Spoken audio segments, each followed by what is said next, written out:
Hello friends, আজকে হচ্ছে শনিবার, সকাল ৯টা মতো এখন বাজছে। আজকে একটু লেটেই ঘুম থেকে উঠেছি। উঠেই ব্রাশ করে এই দেখো লিকার চা করে নিয়েছি, সঙ্গে দুটো বিস্কুট নিয়ে বসে পড়লাম। আর আজকে বাড়িটা বেশ ফাঁকা লাগছে, কেন বলো তো? কারণ বাবা চলে গেছে। হাজব্যান্ড তো কালকে ইন্টারসিটিতে বাবাকে দিয়ে ও নিজের বাড়ি গেছে। তো সেই জন্যই বাড়িটা ফাঁকা, হাজব্যান্ডও নেই, বাবাও নেই, ছেলে আছে, ছেলে তো ঘুম থেকে এখনও ওঠেনি। আমি রান্নাঘরে এসে সকালে জলখাবার খেয়ে তারপরে দেখো এখানে ভাজছি আলুর চিপস। আলুটা জিরি করে ওই যে ঘষানিতে ঘষে নিয়ে গ্যাসের ফ্লেমটা লো করে ভাজছি, একদম মুচমুচে হয়েছে, দেখেছো?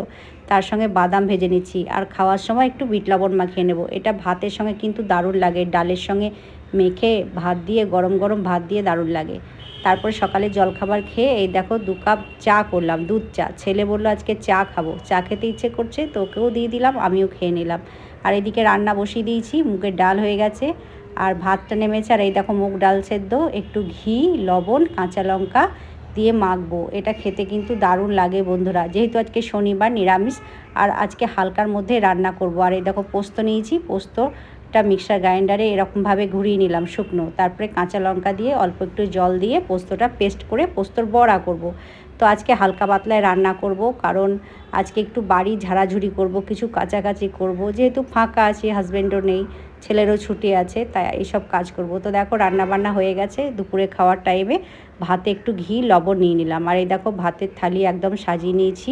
আর আলুর চিপসের মধ্যে একটু বিট লবণ মাখিয়ে নিয়ে এই দেখো নিয়ে নিচ্ছি। আর ছেলেকে দিয়ে দেবো বাটিতে, কারণ ও ভাতের মধ্যে বেশি কিছু নিয়ে খেতে পছন্দ করে না, তাই ওকে বাটিতে দিলাম। তো দেখো পোস্তর বড়া, মুগ ডাল সেদ্ধ, আলুর চিপস আর মুগের ডাল, সঙ্গে ঘি। তো এই ছিল দুপুরের লাঞ্চের মেনু আমাদের আজকে শনিবারের দিনে।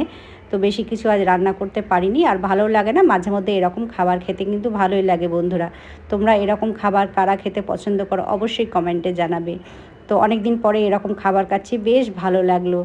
আর আজকে ভাবলাম যে কাজ কিছুই করব না, কিন্তু অনেক কাজ করে ফেলেছি। রান্না যেহেতু এতটা ঝামেলা ছিল না, ঝাড়াঝুড়ি করলাম, কাচাকাচি করলাম, এই আর কি। তো অনেকটা দেরি হয়ে গেল, খেতে খেতে প্রায় 2:30টাই বেজে গেল। তো তাড়াতাড়ি করব মনে করলেও কিন্তু তাড়াতাড়ি হয় না, সেই লেটই হয়ে যায়। তো দেখো খেয়ে দিয়ে এবার রুমে এলাম। তো রুমে এবার একটু রেস্ট করব, রেস্টের পালা। আর এই দেখো হজমলার বোতল এনেছে হাজব্যান্ড, পাতা হজমলা খাচ্ছিলাম, তো এবার বোতল এনে দিয়েছে। তো হজমলা খাবো আর একটু রেস্ট করব, মোবাইল দেখবো। চলো টাটা, বাই।